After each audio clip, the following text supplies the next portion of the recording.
Assalamu alaikum, hello, and welcome to No Fluff with Omaima Sheikh. With today's episode, we hit another milestone for No Fluff. That is our very first, very own curated show for our international audience. And the guest today is an Ireland lady. She's not only a source of courage, but inspiration for so many out there. Hello, Kelly. How are you? Kelly Hendershot. I'm doing well today. Thank you so much for having me. Welcome, most welcome. Welcome to my show. And Kelly Hendershot is a licensed social worker, and she's Vice President, Mission Delivery, Cancer Support Community, Washington, D.C. But today we have invited Kelly in the context of Cancer Diaries, and we will be talking about her personal journey, her resilience as a caregiver to somebody very close to her. Kelly, memories have a life of their own. I believe they have a life of their own. They have their own weightage. Some memories are pleasant, some memories are, they come with their own heavy baggage. And Mhm. some memories are so light as it makes you want to fly back to the memory that very time when we were very happy. So we are going to discuss few things about your past life and your journey of your resilience of challenges. So, are you comfortable for that? Because it's very important for my audience and everybody to know that this is not, this is obviously a podcast, this is a show, and we're going to discuss certain things. This is not a therapy session. So it's very important when you touch certain memories, people can behave differently. Sometimes you trigger an emotion. Sometimes you just recall a memory and then you leave the other person unearthed or unnerved. And then you would wind up the show and go home. So it's very important for everybody to understand that it's very important, significant that you take the permission, and which we have done. Kelly exactly knows what we're going to talk about, and she's prepared for that. So, Kelly, ground is yours and the fleet is yours. Take it away. Talk to us about, we're going down your memory lane. How was your life before cancer hit home? So my life was really just starting. I was a young adult at the time. My husband Justin and I had been married for about 3 months. We were new home buyers, just getting ready to start our life. Talking what the future, having kids would look like, what our career ambitions would be. And then it was really quite suddenly, 3 months after we got married, that he was diagnosed with his cancer. It took us off guard for sure. As I mentioned, we were new homeowners. We had been working out in the yard. He would bend over, grab the mulch, and just suddenly get a headache. And I'm like, well, I get allergies. Maybe you're suffering from allergies. And then it would just progressively get worse. And I'd be like, well, I get migraines. Maybe this is a migraine when he was stuck in bed with such a severe headache. Mm. So finally, we took him into the doctor. Unfortunately, it was a very proactive doctor who said, you're young, something's not quite right here. We're going to just keep you overnight for some observation. And that's when they discovered the tumor. Hmm. I didn't know it was just 3 months into your marriage. Did you know him well before? Like how much long were you guys courting or dating beforehand before getting It, married? yeah, it took him 5 years to propose. So Okay. we, when he died, we had been married for a little over a year, but together for 8 years. So talk to me about your that thing like you had migraines and you thought probably what he's having is migraine as well. Was there anything that stood out about I mean I've worked in neurosurgery so I know what are the red flag signs, but as somebody who doesn't really know about it, like a normal non-medical person, was there anything significant about those kind of headaches that you thought, no, probably that needs to be taken care of and that needs to be checked by a doctor? It's probably it's not just migraine. Sure. Just the simple fact that Justin he didn't get sick, he didn't get headaches. I was 27, he was 28 years old. Cancer was the furthest thing from our mind at that point. Hmm. But since they were keeping him home from work, he really couldn't function. He has, it's right around the time we took him in the doctor, he was starting to slur his words a little bit. We worked together at the time, Mm, so it was things that I could notice at work. If mm, you if you didn't know him, honestly, you might have thought that he was drunk a few times with that kind of mm, slurring. mm, mm. So did he have any other symptoms like not just headache like for example was there any time duration in particular for the headaches like a morning headache when he got up in the morning more prominent in the early mornings or was there any fits there any loss of consciousness other than the slurring of the speech anything else that stood out? No, it was really just those two specific things, which Okay. is why we were caught quite off guard when we found out that it was cancer. Okay. And but the thing is like it was not delayed, sometimes since it was not that specific. So usually what the patients that we see, they have headaches, especially morning headaches. They have at times loss of balance, depends upon where the cancer or where the tumor is. And then was it like I'll let you talk about the cancer. Was it the primary cancer or was it the secondary cancer of some place and then it was in the brain as well? No, it's a primary cancer, and it Okay. was right on the frontal lobe, right along the midline, and Hmm. that immediately took surgery out as an option. Hmm. Um, we even had consulted early on with some doctors at Duke University, who's very well known in treating brain cancers, Hmm. but the concern was being so close to the midline that it would create too much quality of life upset for him. Hmm. Hmm. So it was conservative management all the way. Yes, he did radiation first to Okay. control the swelling to an extent, and then he did pill form chemotherapy. Hmm. Okay, we're trying to walk. I mean, let's not. I mean, I'm sorry, I'm a doctor, so it's very difficult to resist the urge of getting into the nitty and gritty of the disease itself. So let's walk. I will try to walk back with you, looking at things from your spectacles, from your perspective as a caregiver. So, as a spouse, how was the initial breaking bad news? How was that initial thunder strike? When the diagnosis was made. You were with him in the hospital, or or did you come back and you were given a phone call? How was it the breaking bad news?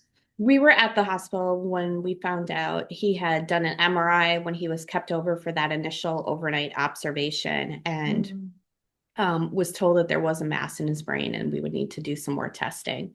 So mm, it was actually a follow-up visit with, we knew it was cancer at that point. We just didn't know the prognosis.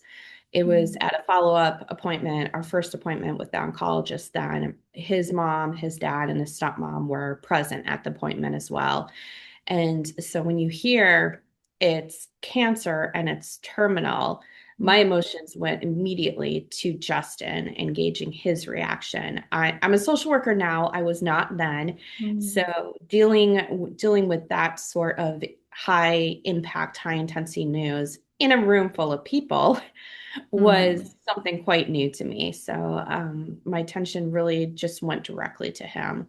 I do remember at one time when we were at the hospital while I had one of those almost kind of serene TV scene or movie scene actions where I was in the hallway talking to friends and I just fell against the wall and just slowly collapsed to the floor. Not a pass out collapse, but I just was so caught up in lack of energy and shock that just mm, mm. slowly went down.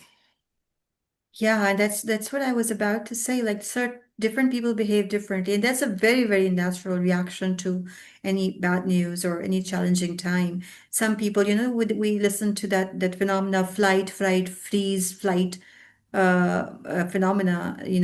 Different people behave differently. But did you at that moment, like, walk me through where was your husband when you were collapsing? Was he inside? Was he seated somewhere, or was there somebody with you, or you were just alone, just fending for yourself and taking all the emotional baggage, and heavy burden yourself? I was with two very good friends. This was Ah, when we were still at the hospital. So he was in his room with family. My friends had pulled me out in the hall to talk to me just privately to see how I was doing. Um, hmm, this might sound a little selfish to some people listening, but when there's a cancer diagnosis, everything goes to the person with the diagnosis, as it should, right? So Mm-hmm. our focus was very much on Justin. And I think part of why I had that, I could just finally mentally break down a little bit because my friends asked how I was doing with everything, which Mm-hmm. caregivers don't often get asked. And rightly so. They were your friends. Of course, you were the primary, the person of significance, the person of focus of center for them. Did you at those very moments, did you doubt yourself initially? How are you gonna manage everything? It's just 3 months of your marriage, and what's happening to me? Were you in denial? Were you just too thunderstruck or shocked to just acknowledge or process that thing? Tell me about the stages of the process of that news, how you managed it. 100% everything you just said. There was denial, there was shock. The doctors were pretty proactive though. And so it felt good to have an action plan. But that initial diagnostic period turned into a week stay at the hospital. Mm, And when we finally made it home, I got pretty sick, nothing manageable, but you know how sometimes your body just says, okay, you have to stop and mm, just deal with yourself for a little bit. It was one mm, of those kind of reactions. It was just a sinus infection, just a sinus infection in the scope of mm, everything else that was happening. mm, But it was, my mind was not letting me slow down. My heart was not letting me slow down. So my body had to force me to slow down to an extent and think about what was actually happening instead of being in that constant go, go, go, react to what was happening around me. mm. So, and were you alone in the house, like you and your husband, or were there other like part of family members as well? We lived alone together. My family, we were living in Illinois at the time. My family was in Wisconsin, but his was very much present. Okay. So we often had his family coming, stopping by, visiting. Friends would stop by and visit. Actually, to an extent where there were some times where we're like, no visitors right now. We just need some time to ourselves. Yeah. Um, but Kelly, when we needed to reach out, we did absolutely have people. yeah, Kelly, what you were mentioning, like managing this very first initial, brace for impact, like the landing say they say brace for impact. So you were bracing with that impact, and but at times some people wear their emotions in the sleeve. So were you transparent? I know you were managing it internally and trying to make sense of it by yourself, but in front of your husband. Were you transparent or are you thinking that I have to be strong for him, or were you like trying to be all courageous in front of him and then secretly in another room you were like panicking? How was that? At first, yes, I was absolutely trying to stay strong, make sure that I don't cry too easily anyway. My best friend jokes that I'm from Wisconsin, so my tear ducts are frozen. For those unfamiliar with US geography, that's a northern state where it gets quite cold in the winters. Okay. But yes, I absolutely try to stay strong until Justin said, "Isn't this upsetting you? Why Hmm. aren't Hmm. why aren't you bothered by this?" I'm like, "Oh, honey, I am. I'm just trying not to do that in front of you." Hmm. But after that conversation, I was much more transparent in front of him. We both kind of grew up not really talking about our feelings. Hmm. So this was October 2007 when he was diagnosed. Hmm. In December 2007, he came home from one of his I think he had been in the hospital or at one of his treatments. He said, "I met this cute girl from Gilda's Club." And mind you, we've been married 3 months. So I'm like, cute girl, we're gonna come back to that. But what is Gilda's Club? Okay. Um, and he said, "I've never really heard about it, but they help people with a cancer diagnosis." We went in, met with some of the staff, and realized I thought it was somewhere he needed to go. He thought Hmm. it was somewhere I needed to go. We How absolutely cute. both needed to go there. They provided education and like yoga classes and things like that, but we went for the support groups. Hmm. So every Wednesday night, starting in 2008, religiously, he was in his room with other people diagnosed with cancer. He was kind of the token male in the group, so he would call the other women his adopted moms and sisters. And then I was next door in my group with all the caregivers. And for both of us, we were with, using that phrasing, moms and sisters, we were the youngest people in our groups. As I looked around my room of other caregivers, they could have been my parents, some could have been my grandparents, and they had spent lifetimes with their spouses who were dealing with a cancer diagnosis. But they welcomed us in so immediately, Mm. despite how short our time together was compared to theirs. Now there's great young adult groups that we didn't have the opportunity to join and be part of. So we were just very fortunate that we had something available to us. Yeah, that's very because initially, and how much after the time span from the diagnosis till you joined the cancer groups? What was the time span? So October was the diagnosis. December, we did our first Oh, meeting, and then in okay. January, we started going right away to the groups. Yeah, yeah, that's very good in terms of I mean I'm comparing it to our statistics here. With 2 to 3 months, people are just yes, the therapy starts and the treatment start, but yeah, the emotional support, it's not heard of. We We discuss were these things. fortunate. Yeah, we were absolutely fortunate that Justin just happened to meet Erin when he was getting his treatment. She was actually the outreach coordinator for Gilda's Club. That Gilda's Club is now Cancer Support Community, Iowa, Northwest Illinois. They've had some expansion, but we called it, remember he had a terminal diagnosis. We called going to Gilda's Club our lifeline Mm. because we weren't thinking constantly about that terminal part. We were thinking about how can we give him good quality of life right now? How can we still enjoy the time we have together without thinking too far ahead to that time that we would have apart? So Kelly, talk to me about your transition from your caregiving to being a cancer community support resource. It's quite a transition and personal journey. And it started pretty slowly. So we started participating very actively in early 2008, and Justin died in May 2009. So I continued with bereavement support and things like that past his death. But I would just look at the woman across the room from me. I always sat across from her. You had your usual spot in the support groups Mhm. for no rhyme or reason other than habit.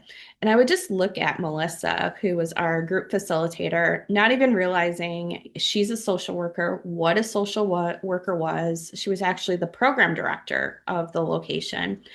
I'd look at her and she'd be smiling. She was just so nice, helping us through these horrible, tough times in our lives. And granted, we would laugh during group as well. We celebrated the milestones, but Melissa was just kind of a constant for me. And it started jokingly. I'm like, how do I be you someday? I was very happy in my job. I was doing web design at a newspaper company, did creative newspaper websites. Justin was in sales at the same organization. And I was good at my job, but I was losing my passion for what I was Mm. doing. Mm. And I just, Because of the challenge at home. yeah, because of the challenge, I'm like, all right, life is not going that direction that I thought it was going to be. What am I doing with myself?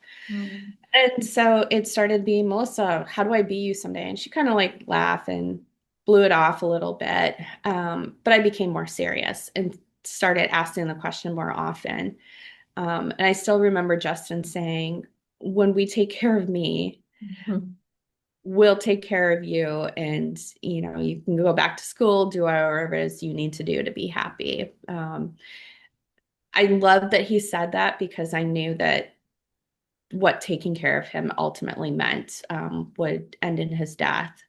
So, as things progressed and after his death, I got more serious. I'm like, no, Melissa, I'm really serious now. How do I be you someday? I knew I wanted to do something a bit more worthwhile with my life, not just something I was good at. And I thought about Linda, our hospice nurse, was also an amazing presence. And then there was um, Lisa, another social worker that we worked with, and just these inspirational moments in a difficult time in our life. So I thought, could I be a nurse? I'm like, no, I don't deal well with I could do it for Justin, but for other people, I don't know if I could have dealt with the physical caregiving. Mm. And I just kept thinking back to Melissa. I'm like, really, how do I be you someday? So I had some very serious conversations with her, as well as Claudia, who was the executive director at the location, also a social worker. Mm. And they really helped coach and mentor me. I call Melissa Mentor Missy at times. They helped coach and mentor me to make sure that this was something I really wanted to move forward with and that I could do for the rest of my life Mm. versus it just being a knee-jerk reaction to grief and feeling that I had to do something but wasn't really committed or ready for that change. Um, and 2010, I started my master's of social work program. Mm. Kelly, it's so strange when I look at life and I look at different experiences in people's lives and my own as well. When you are growing up, you're studying, you're getting educated, you're getting different jobs, you're so self-centered, focused kind of. But some challenging time hit, something happens, and then your focus from very much kind of a solipsist attitude or self-centered attitude, it shifts towards voluntary work, philanthropy, helping others. The value, true value of life becomes more apparent when, mostly in challenging and tragedy times.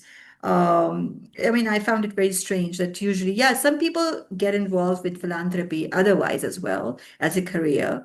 But for most people, the value of life and what really counts, I sometimes I read sometimes back I read a very good sentence, and there was something in a literature, and it said that whatever matters really matters in life, you can't touch that.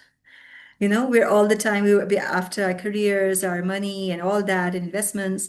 But what actually matters is probably happiness, love, satisfaction, and peace. And those are non-tangible things. You Mhm. cannot touch them. And I think in the face of tragedy and challenges, these things become more apparent. And focus of attention and focus of life shifts as well. So, what did that transition and caregiving taught you about yourself, how self-aware you became about yourself and about love in general, especially with your spouse? Sure. From the caregiving aspect, I realized I did not ask for help enough, and that was hard for me to do. My initial thought was, I'm his wife. Just 3 months ago, we said, in sickness and in health, I have to do this. And I really felt that I had to carry so much of the burden on my own. And which was ridiculous. We had so many friends and families ready to help us and there for us. When I was really felt that I had to take everything on myself, and it wasn't until I started going to the support groups that I learned I couldn't take care of Justin unless I was taking care of myself. So that's the great thing about being a support group. Yes, we had wonderful friends and family for support, but we were with other people in our groups who really understood what we were going through day to day, minute to minute, even. And so they suggested things like a helping calendar because we had all these people asking us, what can I do? I'm like, I don't know. I can't even think about what I'm doing that in 5 minutes from now. And so by having a helping calendar, people could sign up to bring us food. We had people walk our dogs so that I could take a break when Justin was sleeping. We had people who would sign up just to sit and visit with Justin or take him to his appointment so I could continue to go to work. And so that is probably the most humbling thing I learned is it's okay to ask for help. It's actually more than okay. It's really important and really healthy at any point in your life, whether you're caregiving or not, to realize you can't do things that alone.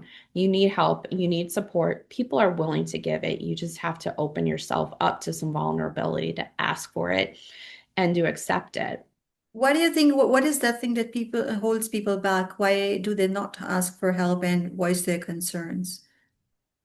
I think some of it is you just feel the responsibility that this is your loved one. It's your job. You're the one to do it. Hmm. And sometimes, honestly, it's for a little bit of selfish reasons. I did not want to be away from Justin. We knew it was terminal.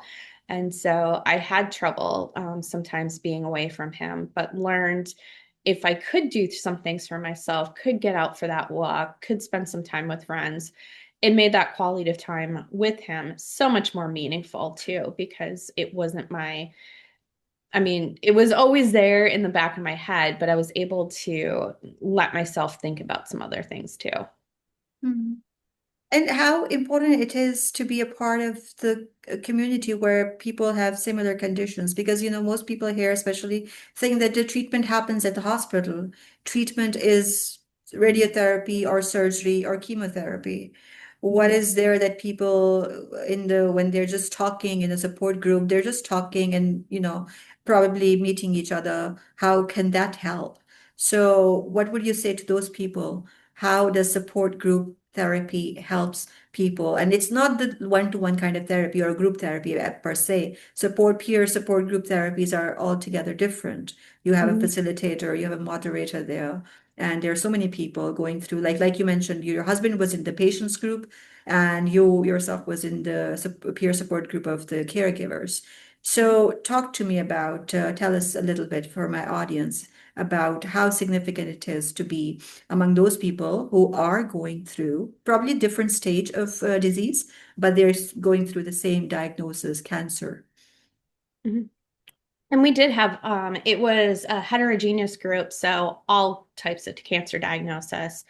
My group at the time, there was ovarian cancer, there was Justin's brain cancer, there were lung cancers, there were breast cancers, and I'm sure much more than that, but those are the ones that come really top of mind at that time. And you're right, it wasn't a therapy group, it was a professionally facilitated support group. And so Melissa did such a great job. She really blended into the group, but she was there to make sure we all had a chance to talk, to feel, to help us process. I thought she could read my mind. um, we ha- we have a saying at CSC and Gilda's Club that give it 3 tries. That first time you've never gone to a support group, it's hard to feel vulnerable and share. If you just listen, if you say your name and who you're there for the first night, that is fine. They are okay with that. It's you get so much out of listening and realizing you're not alone. Other people are thinking the same thing you are. And that's what slowly got me to come out of my shell. I was really quiet at first, just took it in. And then Melissa would start to say, Kelly, you look like something's on your mind. I'm like, oh, shoot, she caught me. I have to talk now. Um, had I said no, she would have moved on to the next person, right? But just that subtle, open invitation to share is exactly what I needed at that time. And there's a lot of guilt that comes with caregiving. Hmm. Um, and by that, I mean, it can be stressful. It's not a burden, but there are burdensome moments, right? And so to voice that out loud is hard.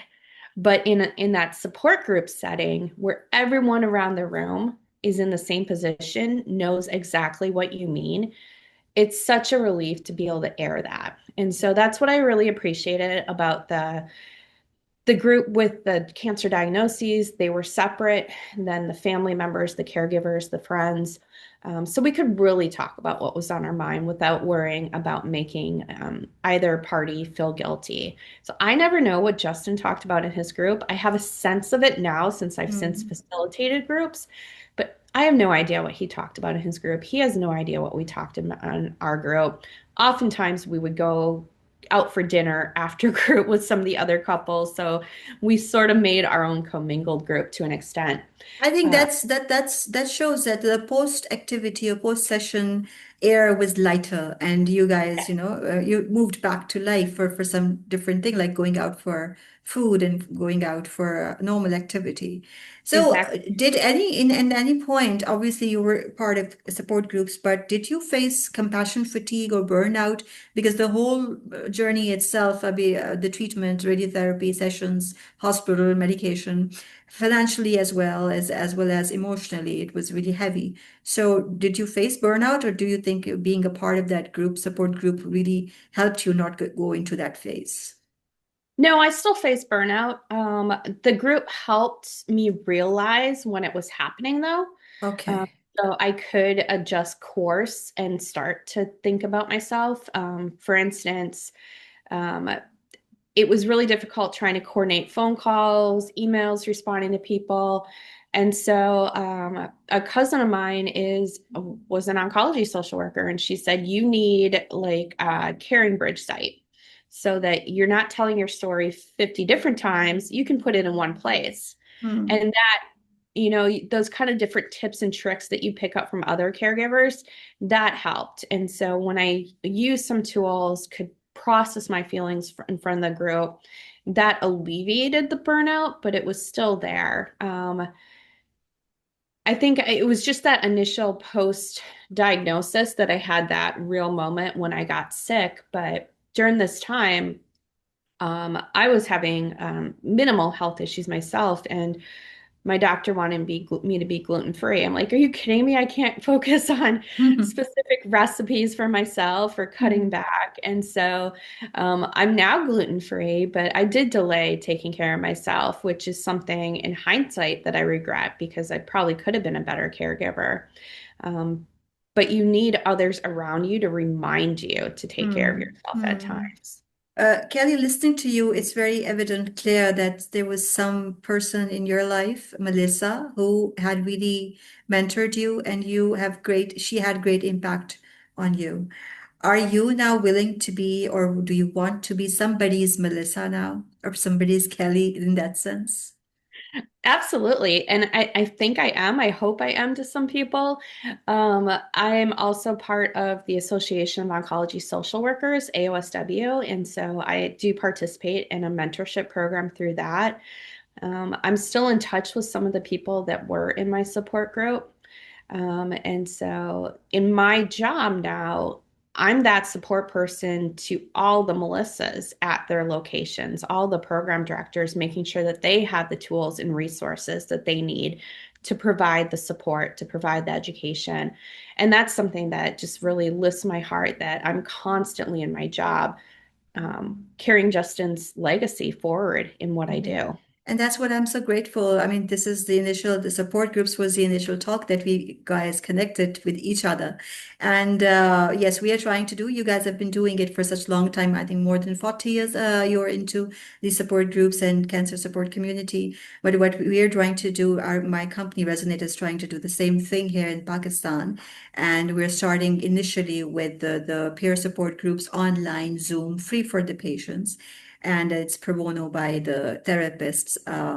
You're more than welcome to join and take all the details from the video description. You will find all the details about peer support groups that we have already started launching. We are at the moment having demo sessions of the therapists, and in a month or so, inshallah, ta'ala, we'll be starting the cancer peer support groups online on Zoom sessions. So mostly, people say that what you need is a good heart for charity cause or philanthropy.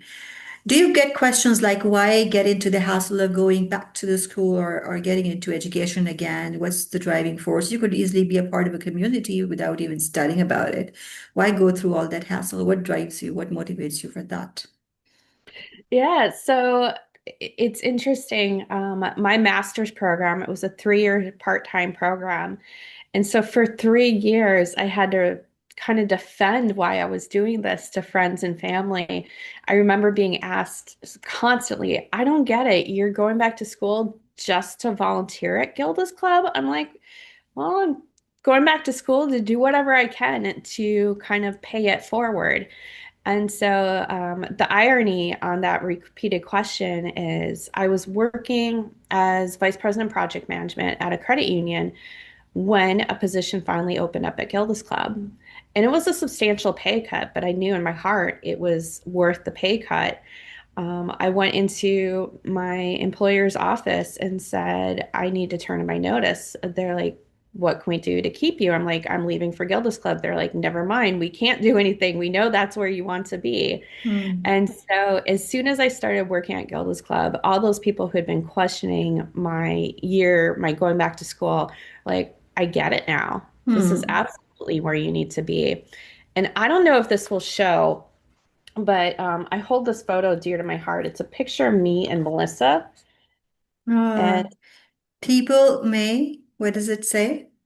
So it's a Maya Angelou quote that we had on the wall. People may forget what you said or what you did, but not how you made them feel. So Oh, that's beautiful. That's beautiful. that was Melissa's last day at when we were celebrating her going away from Gilda's Club Quad Cities when I became her succession plan when I Okay. started grad school. So we took that photo because that is absolutely embodies my experience in a support group. I can't tell you what we said, what we talked about, not because it's confidential, but because I honestly don't remember, but I can absolutely share how it made me feel. I went home a different person every night just because of that support. You've grown into somebody who's a beacon of light for so many other people. Because initially, like I mentioned before, you're working for yourself, for your own life, but then you have a bigger purpose of life. So you Mhm. are living that. Can you say you're living your dream now? It's not the dream I ever wanted for myself, but absolutely, I'm living my dream. Yeah. No, in terms of like helping out others. Yes, And yes. From that standpoint, absolutely. It's just my way of keeping connected to Justin. yeah, yeah. And I wish that those memories stay in a very deep, safe space inside your heart. And yeah, memories are there to cherish. We started with memories being heavy or light, but yeah, the memories are also to be cherished. Yes. So, any parting message, any shout out to anybody out there who thinks they're too weak to manage the burden, or how would they manage the caregiving of such a fatal diagnosis and such a big thing? Do you want to give a shout out to anybody who you can help with just through this program? I think it's our tagline at Cancer Support Community is community is stronger than cancer. So those people who think that they're too weak, if you surround yourself, it takes a village. Surround yourself with other people who understand the emotional impact, who can help you find resources and tools to cope. And that is the magic of support groups. People just really need to get over the stigma that support is weakness. Support is strength. Support is going to be what gets you through. Support is going to be the resiliency you need. Last week or 2 weeks ago now, on May 20th, was the 16th anniversary of Justin's death.